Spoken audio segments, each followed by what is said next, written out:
Hello and welcome to this video presentation on how to develop a business plan, brought to you by the Mississippi Small Business Development Centers. This presentation is designed to assist in preparing and breaking down the different parts of a business plan.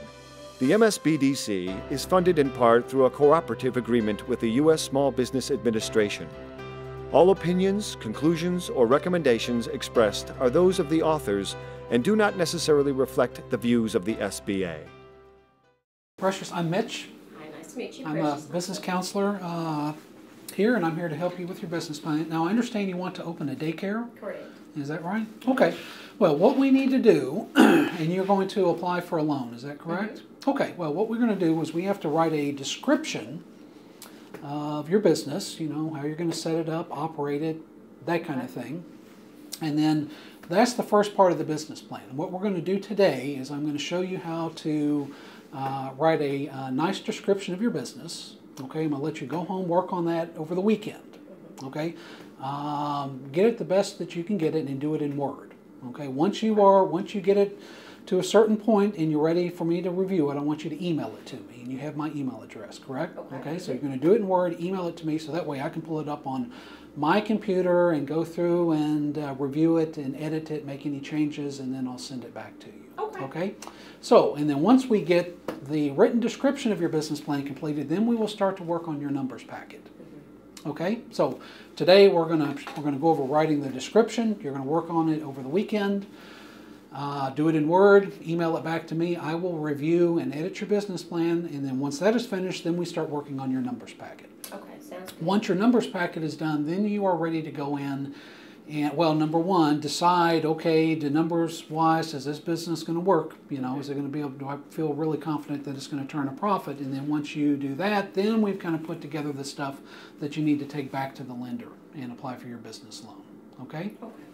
Okay, so what I have put together is the first page of this is kind of a description of what a business plan is and why you need to write it.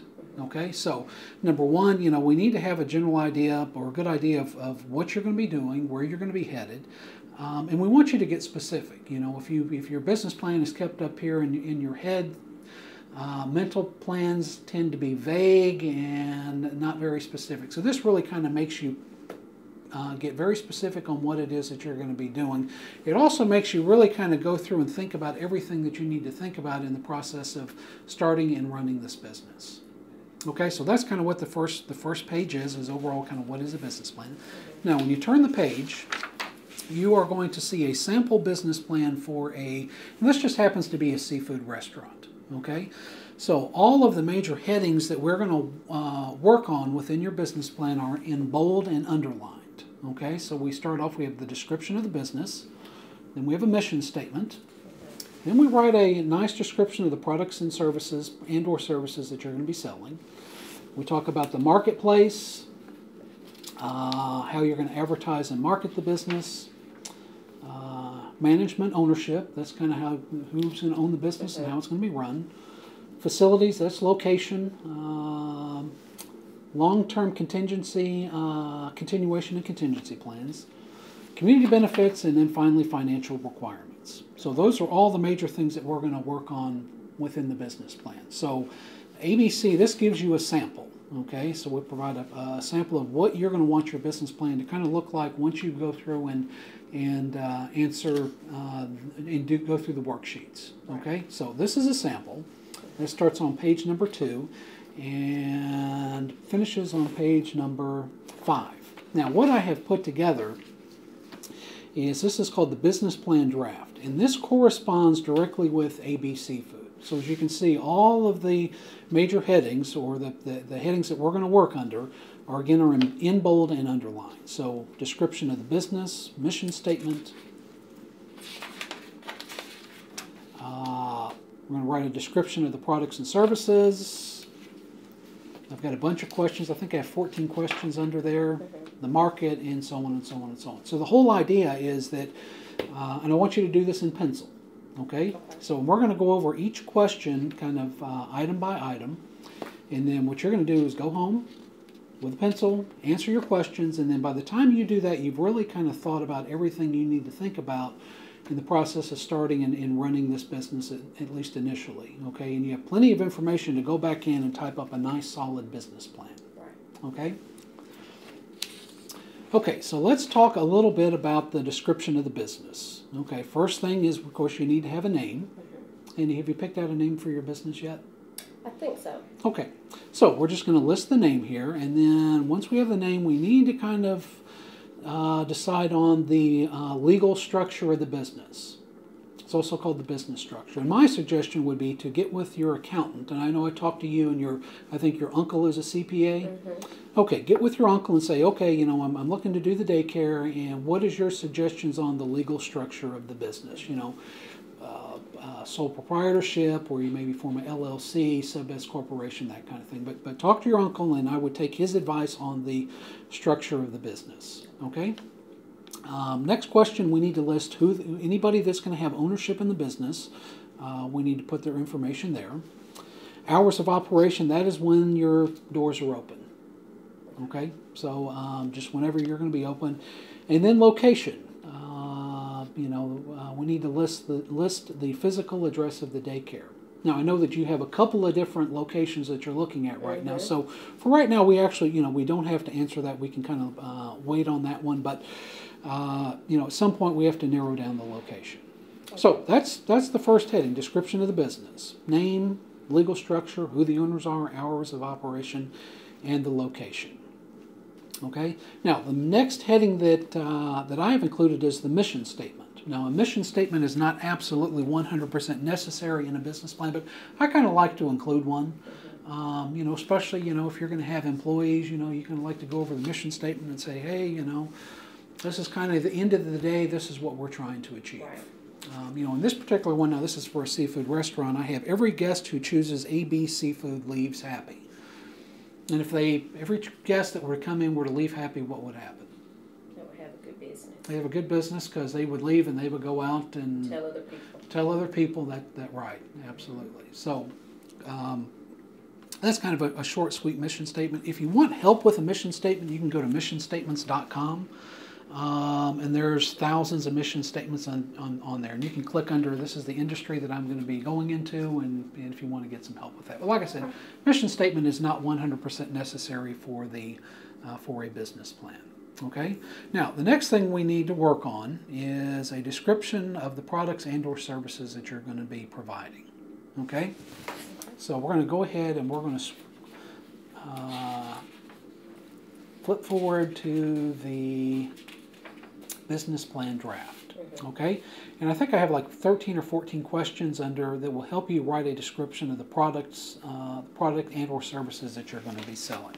Now, that being said, as you go through and answer these questions, not every single question is going to apply to your business. So if you come to one that really doesn't apply to your business, you can just put NA for not applicable on there, and you know that, okay, doesn't really apply, I'm not going to answer that question. If you come to a question that you want to do some research on, maybe get on the internet, do some research, call around, ask some questions, call me back, that kind of thing, I would just put a question mark there. So you know, okay, that's a question I want to answer, but I really don't have the information to answer it right now. Okay, and again, I would do it in pencil so that way you can go back and make any changes, erase, modify your business plan as needed. Because like I said, we're just going to take your questions that you answer and then turn around and turn that into a business plan like AB Seafood. Okay. So let's go through and let's start with back on page number 7.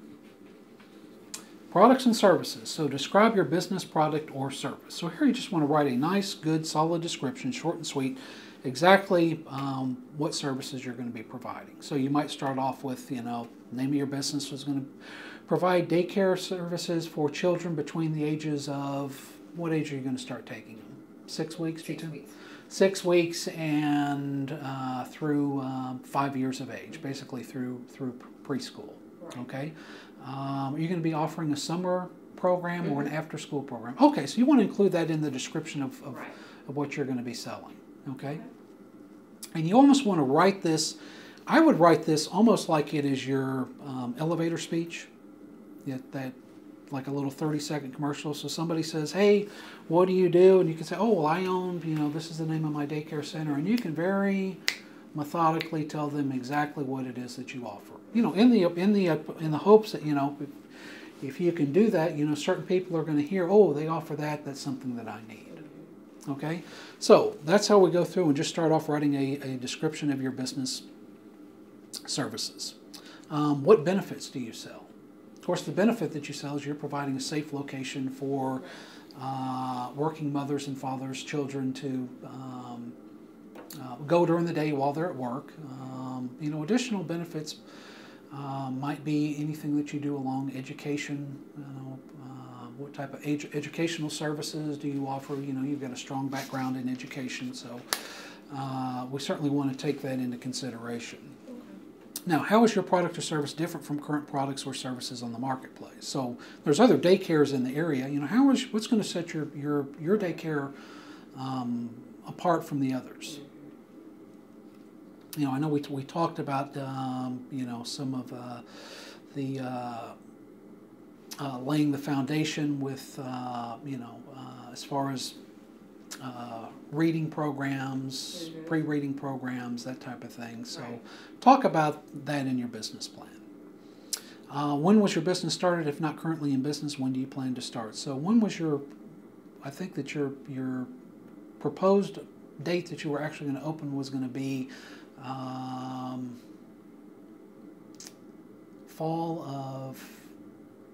it was summer of 2013. Is that right? Right. Okay. Well, that's good, because that gives you really plenty of time to work on this stuff and get everything together. You know, we certainly don't want to jump into it and open, you know, prematurely where you really haven't had a chance to go through and work everything out. Right. Now, the next question, how do you make your product? You don't really make your product, do you? So that would be an NA question. You're just going to put NA not applicable, and we move on to the next question. Okay, describe the major materials or inventory that you will need. Now, here we're talking about, for a daycare, we're really talking about art supplies, craft supplies, cleaning supplies, and what are you going to feed the kids? So major materials and inventory, I like to think about that as stuff that you kind of go through on a regular basis. You know, cots would be more startup type stuff, but think of major materials or inventory as stuff that, okay, every, you know, 2 weeks or a couple of months, so I have to go through and reorder this stuff. It may be cleaning supplies, you know, food products,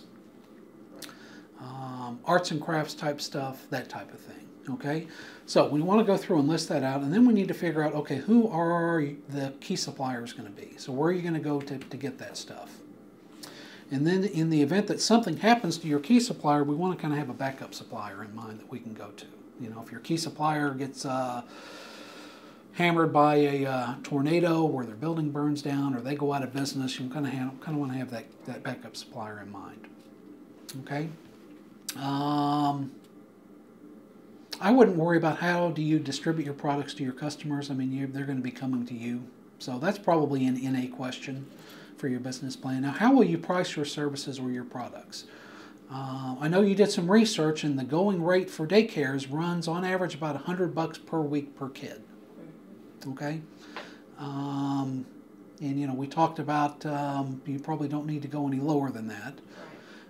But one of the things that we will do is, you know, as we get into your cash flow, is we're going to look at your pricing strategy and see, okay, if you're charging this amount, you get this many kids, by the time we go in and look at the expenses, are you priced so that you're turning a profit? Right. Okay, but we'll get into a little bit more about that on cash flow. What are your selling terms? Are you giving any discounts? You're going to be offering, like, if a family comes in and they have 2 or 3 kids, you're going to give a discount. Okay, so we kind of want to talk about that. Okay. Okay. Now the next heading that we're going to work under is the market. So first thing, what are the trends in your industry? Now that's one of the things that I can help you out with. You know, if you want to get an idea of kind of what are the overall national trends as far as daycare goes, we can order that information for you. Okay. It takes 2 to 3 weeks to get in, but that's probably worth knowing. Okay, trends in your industry, and if you want to get an idea of kind of what's in the local marketplace, we can also get that information for you. You know, I can order a competitors list that will show you who your competitors are, what the name of the business is. It'll give their address, contact information, that type of thing. But it might be good to kind of scout out exactly who is in the area, where they're located, because there may be a competitor or two, even if you scouted it out, gone through and scouted the competition yourself. There may be a few out there that you missed, and it might be nice to know, who they are and where they're located. Okay? Who is your target market? And target market is kind of your bread and butter customer. Who's your best type customer. So who is going to be your target market?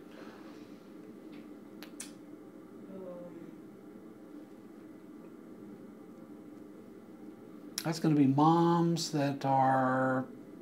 I was going to say probably mostly single parents that don't have anyone else to help. Yeah, single parents. Keep their children. I would say any female that is pregnant and all the way up to they have kids to about 5 years of age. Now that's for your regular target market. Right. Now during the summer, you told me you're going to be offering that program, that summer program. You're going to be taking kids up to like 10 or 12 years of age. Okay, so you really kind of have two target markets. Right. During the regular school year, you have one target market, which is going to be moms pregnant all the way to she has 5-year-olds, and then that kind of changes during the summer. Okay, so work on that, think about that target market a little bit. Now the big thing with the target market is how are you going to reach them? We're going to talk about that a little bit in the marketing program. But next question in the market, and I would like for you to start to think who makes up your ring of pointers. Okay, and ring of pointers are people that can point customers your direction kind of in bulk. Okay, so with the daycare, ring of pointers for, mom's just found out she's pregnant all the way up to mom has 5-year-olds, who would your ring of pointers be? I would look at contacting churches that don't have daycares. That would certainly be one group that could point a lot of potential customers your way. Right. Pediatricians. Schools, doctors' offices, anything like that. I mean, you kind of want to... you went to my first steps class, right? Remember we talked about you go around and you do the pre-sale, and you go and you find out the demand in the marketplace. Well, I would go ahead and get that stuff together, get your business cards, flyers, brochures, shirt with a name on it, and go out and visit some of those entities and say, hey, this is who I am, this is what I'm going to be doing, and start to create awareness for your business in the marketplace. But anyways, and that can effectively be done by looking at those ring of pointers. And again, where are your customers and pointers located? And that's really kind of geographically we're looking at, okay, what area are you going to be pulling from?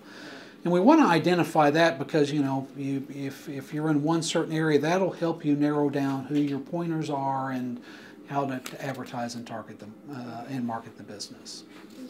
Okay, so that's the market. Now, other thing in the market is we want to look at competitors. We really kind of want to pick your competitors apart. What are their strengths? What are their weaknesses? And again, these two questions kind of repeat throughout the business plan, and you're going to hear it a lot when we work together. Is kind of competition, strengths, weaknesses, and what is your competitive advantage? Meaning, how is your business different and preferably better from your competitors? Do you offer better quality of service? Is your pricing better value? I know that you had indicated that you felt there was kind of a lack of systematic education for the younger kids where you're doing that initial reading program. Some of the daycares, it's more of a come in, drop your kid off, and let them play all day. And I know that you're wanting to do more ABCs, 1, 2, 3s, and laying that foundation. So that's certainly what we're going to talk about in the business plan with a competitive advantage. Okay, next section is advertising and marketing. Now, how will you reach your target market? So target market is specifically we're going to go after, the target markets that we talked about. Now, the other thing when you are looking at advertising and marketing is simply creating a presence in the marketplace. The two of those are really a little bit different. Creating a presence in the marketplace, that may be, signage on your building, that could be an ad in the yellow pages, that could be, website, that type of thing. You know, the target market would be where you really go after that bread and butter type of client. Okay, so we want to talk, think a little bit about target market, how you're going to reach them, and then also creating a presence in the marketplace. Okay, what promotional marketing materials are you going to develop? And here we're talking about ads, catalogs, flyers, website, utilizing social media, those types of things. Describe any extra customer services that you're going to provide. And is there anything that you think you're going to be providing that nobody else is providing? Thinking that for after-school services, we may have a bus that will pick them up from school and bring them to the daycare. Okay, now that's an excellent example of extra customer services. Okay, now here I have describe any advertising, promoting, or pre-selling activities in the pre-opening stage. Okay, you're going to open up a daycare, and when you first open up your doors, you're immediately going to have overhead, correct? You've got insurance, you've got your staff that you have to pay, we have, telephone, all that other stuff. One of the things that you're going to want to do is to go ahead and start selling spots in your daycare. You don't want to wait until you open up your doors. Right. My suggestion would be to go ahead and, talk to your uncle and find out if your uncle has an attorney that he likes. And then go to the attorney and say, okay, we are going to be opening up this daycare, and I want to go ahead and start kind of pre-selling spots in the daycare. What do I need to put together? And they have them help you get together a contract to do that. So if somebody finds out you're opening up a daycare, you already have all that put together. Okay, here's your deposit, so on and so on and so on. The other thing that you're going to want to check with the attorney on is if you go ahead and start taking money in before you open up your doors, you may need to open up an escrow account through the attorney. Basically, the way that kind of operates is that any of the spots that you go ahead and sell, and somebody comes in and they put a deposit down or pay for whatever spot for their kid, and you take money in, since you haven't opened up your doors yet, the safest thing to do is to have that money go to the attorney, and the attorney opens up an escrow account, and the attorney holds that money until you actually open the doors to your business. But again, you're going to want to check with your attorney on that. But my goal would be to figure out, okay, what is my break-even point in sales-wise? In other words, how many kids do I have to sell to pay my bills that first month? And I want to at least pre-sell that many spots or more before I open my doors. So I can give myself a sales goal. Okay. But anyways, we want to think about that. I'm going to be opening up this business. How are we going to advertise it and promote it and pre-sell those spots before we ever open our doors? Okay. You don't want to wait until the doors are open before you start signing kids up. I had a client over in another part of the state that opened up a daycare about a year ago, and she went through and did this pre-selling process, and she had a waiting list 30 days into opening her doors.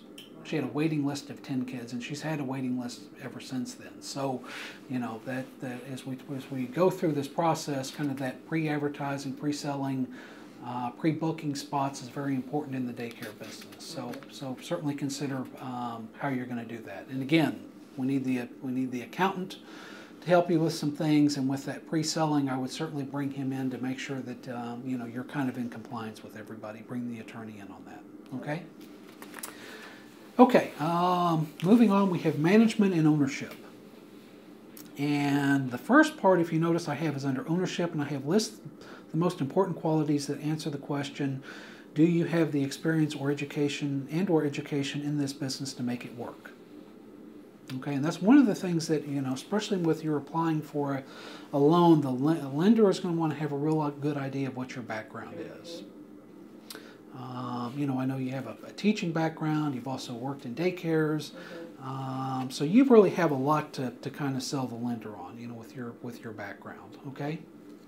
So that's the top portion, is really kind of selling you. Now, I've done loan packages for this particular lender a number of times, and they always want a resume on anybody that has ownership in the business. So I know you have a resume that that goes back a few years, so I need for you to go ahead and kind of update that resume. Okay? And we'll include that in the loan package. Now, so the first portion here, ownership, we're selling the lender on you. Now, when we get down to the management section, we're really talking about how the business is going to be managed. Okay? So, first thing that we need to look over is the accounting, bookkeeping, kind of budgeting portion of the business. So, we need to decide what kind of bookkeeping system you're going to have, who is going to do the setup. Once the system is set up, who's going to train either you or whoever's going to be your bookkeeper on the system. And then also you're going to need an accountant to kind of oversee that function to make sure that, come in and do a quarterly review and to make sure you're doing everything right, and then also do your year-end taxes for you. Okay? So I know we had talked about getting set up on QuickBooks, and your uncle knows QuickBooks. So the way I would kind of describe this is, hey, I'm going to, use QuickBooks accounting system. And I would list my uncle. His CPA is going to come in and do the setup. He's also going to train me on the system, and then do a quarterly review and also do my year-end taxes. So that's really what we're talking about. We select the system. We have a professional set it up, a professional trains you, the user, on the system, and then the professional also does the quarterly and annual review if needed. Now, once you've been into this business for a year, you may not need your uncle to come in every quarter. Right. But the first year, I'm thinking that, okay, I want a CPA to at least come in every 3 months when I'm doing my quarterly stuff and make sure that I got all of this done right. And you'll know when you're comfortable enough to say, okay, I don't need you here every quarter, but I certainly, will need you to do my year-end taxes for me. Okay? Okay, so that's the accounting, bookkeeping, and budgeting. Now, human resources and risk management. With the daycare, you're going to be hiring a lot of people. So we need to make sure that, I would suggest getting together an employee handbook that kind of goes over rules and regulations. And you may need somebody kind of with a human resources background to come in and make sure that you are doing everything that you need to do correctly. Because here's the deal, if I have 0 employees, or I hire my first employees, or I go up to about 5 employees, I'm kind of under a certain guideline as far as what I have to be in compliance with. Once I end up with, when you end up, I think we initially said that you're going to have 8 to 10 employees.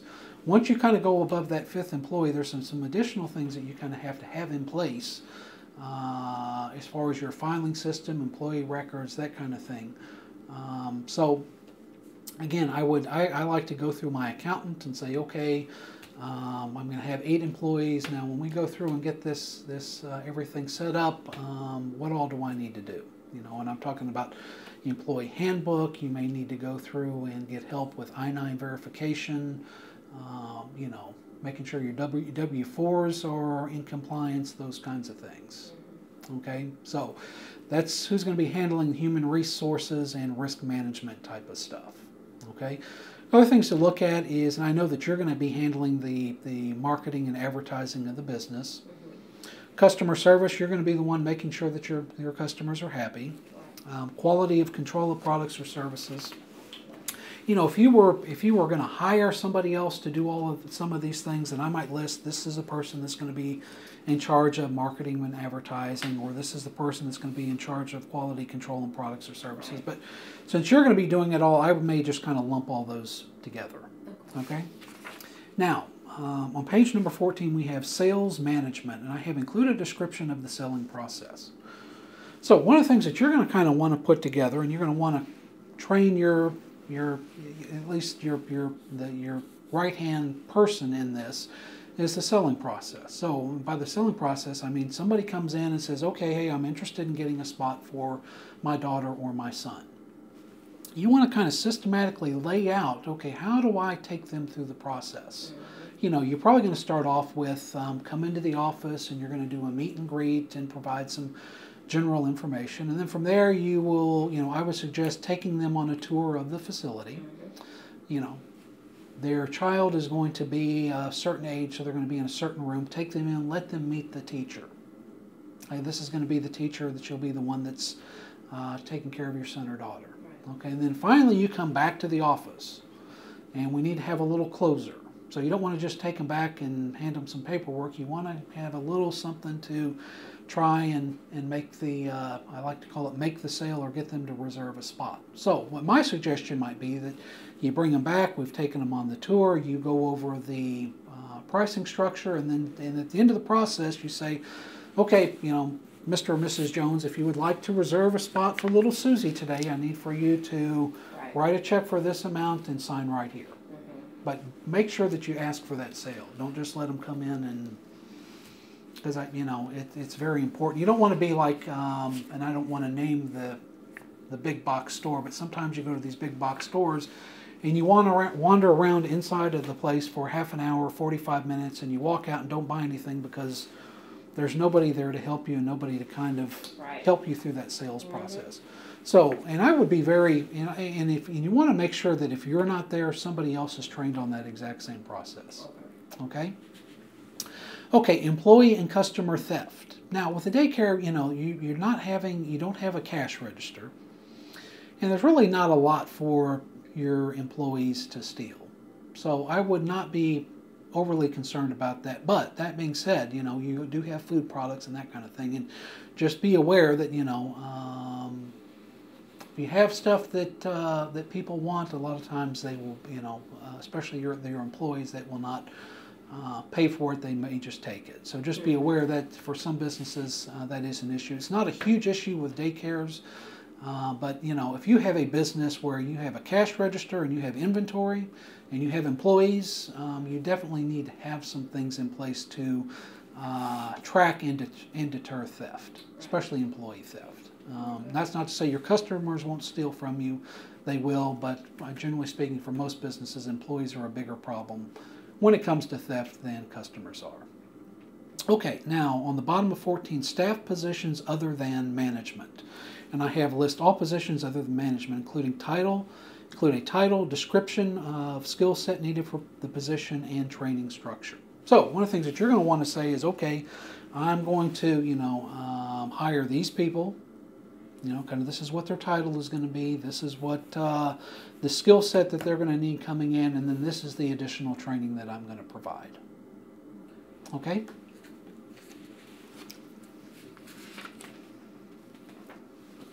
Okay, page number 15. Describe your business location, including the building, physical features, age, dimension, parking lot, etc. Do you lease or do you own? So I know that you're most likely going to be leasing 1 to 2 spaces. So we want to go in, and once we kind of narrow that down, is we want to say, okay, this is where it's going to be located. This is the square footage of the building. This is how big the building is. This is how many rooms are in there. This is how many parking spots we have. That type of thing. Okay, so just an overall description of where the business is going to be located. And then we have, why did you choose this location? And I know that the main difference was one location had a better price per square foot, but the location didn't have the traffic pattern that you really cared for. The other place was more expensive, but it had a better traffic count. And you felt like the people that are in and around that other location, the higher price location, really kind of was a better fit for your target market. Okay, so we'll work on this as we get to it. But if you choose the one, the higher price per square foot, you know, we chose this location because of the traffic count, because we feel like it's closer to our target market, those types of things. Okay, now, on page number 16, I know that both places need renovations, correct? Okay, so you know, once you pick out one of the locations, you're going to want to have a contractor go in. And my suggestion would be have the contractor go in and give you a quote on everything that it's going to take. And then I would also take that to 2 places. I would take it to, take it to the city that the business is located in. Go to their planning department and say, okay, I'm going to go in, open up a daycare in this location. This is the quote from my contractor. You know, and you can probably get some plans and say, okay, is this going to be okay? Am I going to be in compliance with everybody? Second place that you're going to need to take that to is the Mississippi Department of Health, because they're the ones that oversee the licensure for daycares. Okay?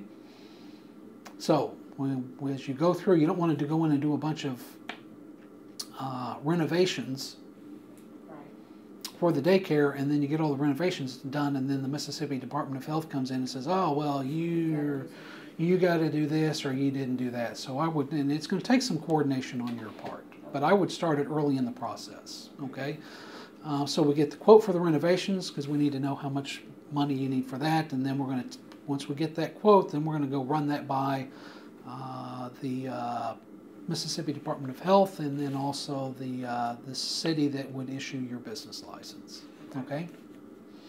Okay, what are the major items of equipment used in your business? We need to go through and kind of do this item by item and get a cost for each item. So we need to figure out, I know you're going to put in a playground, and we need to know how much that's going to run.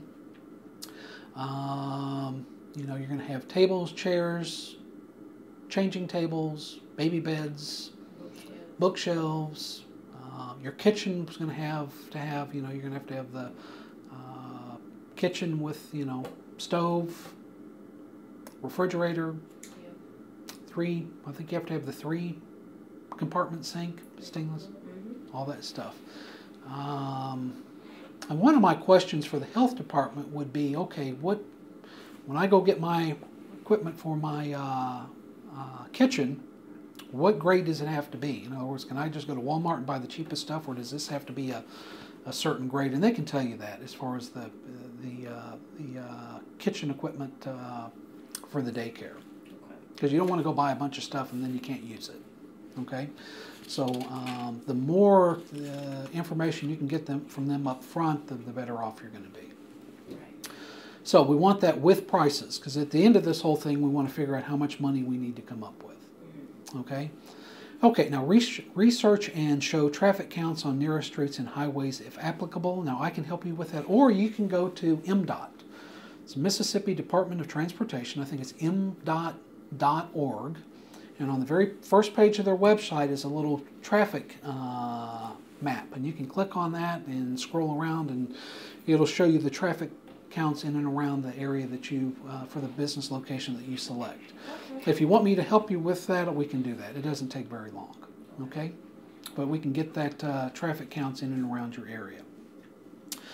What other businesses are in the area that may have an effect on your business? And that can be positive or negative. You know, I know that that this daycare, that one of the locations, the one that's more expensive, is fairly close to a major hospital. And that would, of course, have a positive impact on your business, because you have all the people that work in the hospitals that have kids. You know, they have indicated that you know, if there was a good daycare in the area, then that's something that they would utilize. So, you know, we want to talk about, okay, there's, you know, this major hospital in the area. This is how many employees they have. These are the shifts that come off of the out of the hospital, and that type of thing. And any other businesses in the area that that will have an effect on your business. Okay. Okay. Wholesalers, on page number 17, we have for wholesalers, manufacturers, and other businesses. Well, we're not wholesaler, we're not manufacturing, so we can put NA on that. That's really not applicable. You don't need to work on that with your business plan. Now, do you have easy access to major highways, railroads, and airports? That's probably not necessary either. Okay, so that's another NA question, not applicable. Okay. Now, in the middle of page 17, we have long-term plans and contingency plans. And this kind of gets back to kind of like square one when we're thinking about long-term, long-range planning. When we get this thing put together, we want to do a little bit of additional homework on this to make sure that we get everything set up right to begin with. So I have question number 1, describe the long-term plans for the business. Sell the business, pass business to family members, or possibly liquidate the business. So you have to think, if I start this business and something happens to me, what happens to the business? You know, if the business cannot operate without you, then we kind of need to approach it one way. If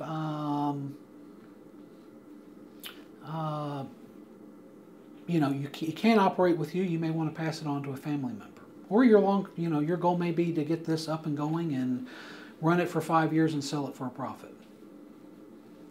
So think about your long-term plans, kind of what do you want to do many years down the road. Second thing, describe the process that will be used to preserve and protect important documents. Okay, accounting, employee records, client records, lease agreements, tax returns, etc. in the event of a natural disaster, fire, theft, etc. Okay, so we kind of want to have a backup plan. Now you can take all those documents and you can, kind of save it up in the cloud. There's different organizations that do that. One of the things that's great about technology is we have printer, scanner, copier combo. So what my suggestion would be to take all those important documents, run them through your scanner, save them on the hard drive, and I would also save them on a jump drive. Okay, so that way you've got it basically in a couple of different locations. So if something happens, we have all of that information saved and stored in a safe place. Okay. A number of us learned an important and valuable lesson during Hurricane Katrina, which was, okay, I've got all my stuff, and then I came back and my stuff was nowhere to be found. It all got flooded out. So anyways, just a little thing that I would do to preserve those important documents. Okay, now, third part of long-term plans and contingency plans is to list contingency plans. If the owner or owners become unable or unwilling to continue with the business. So one of the things we need to look at would be something like key man insurance or disability insurance. If something happens to you and you're no longer able to function, there may be some long-term notes or debts that come along with this business. And if that happens and something happens to the business, then we need an insurance plan to kick in and pay for that. Okay, take care of that debt. It's similar to when you get health insurance or insurance for yourself. If something happens to you, you don't want something bad to happen to the family because of loss of income, that kind of thing. Right. So you can almost think of the business as its own entity, and it may need its own separate insurance policy to kick in the event that something unfortunate happens.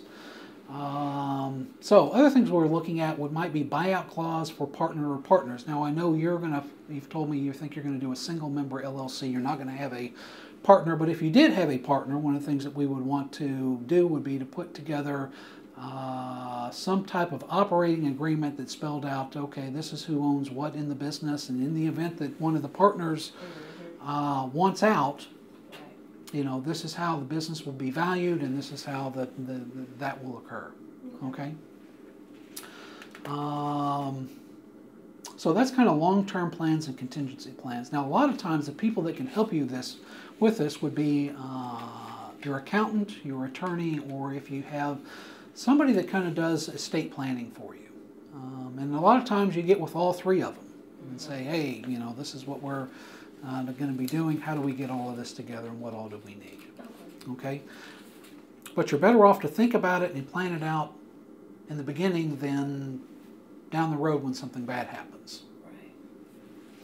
Okay, so turn the page. Now we're on page number 18, community benefits. How will this business benefit the community? Examples include the number of employees to be hired, providing a service that is not available in the community, and tax revenues. So one of the things that I would talk about when you're describing the community benefits is how many jobs you're going to create. And also the service that, this is a needed service in your particular area. I know we've done some research. There's not a lot of quality daycares in the area, so we're certainly going to mention that, and then also mention tax revenues that will be generated by this business being started. Okay. In addition to that, you might talk about just from a care and education point of view, it's needed. We're going to provide quality. What I mean is, in addition to creating jobs and providing taxable revenue to the federal government in the state of Mississippi, you're also going to be providing a needed service in the area, which is quality child care that is has a good foundation in education. So we want to describe that. Okay, now the last portion of the business plan that we need to cover is we're writing this business to make you think about everything that you need to think about in the process of starting and running this business. Now the last portion is financial requirements, that's where we tell the lender, okay, this is exactly how much money we want to borrow. Okay, how much you're going to borrow, for how long do you want to borrow the money, and generally the lender will tell you that. You don't go and tell the lender, hey, we want to borrow, X amount of money for 30 years. The lender will say, okay, well, based on what you're using this money for and the type of loans that we currently have in place, you're going to fall under this loan, and right now that loan is amortized over about, it's over 10 years or 7 years or whatever it is. Right. Okay? Once we figure out how much money you're going to borrow, how long you're going to borrow the money for, and what the interest rate is, we can figure out what your monthly payment is. Okay? And then finally we need to list, okay, what do you intend to do with the money? And that's one of the things that the lender wants, and we're going to talk about that a little bit later on. Okay? So that's it. So again, just to cover this again, we have a sample business plan. All of the major headings are in bold and underlined. And what we're going to do is we are going to, this gives you the sample to go by. And then we have a business plan draft where it's basically a fill-in-the-blank, bunch of questions for you to go in, answer, do some research on. Go through, answer all of those, and then you have plenty of information to open up Word, type up your business plan, again in Word, email it to me. I will edit and review it. And then once we do that, we'll get back together and we will start to work on your cash flow projections. Okay. So, any questions? No. Okay, that's all I got. All right. Thank you so much. Okay, thank you.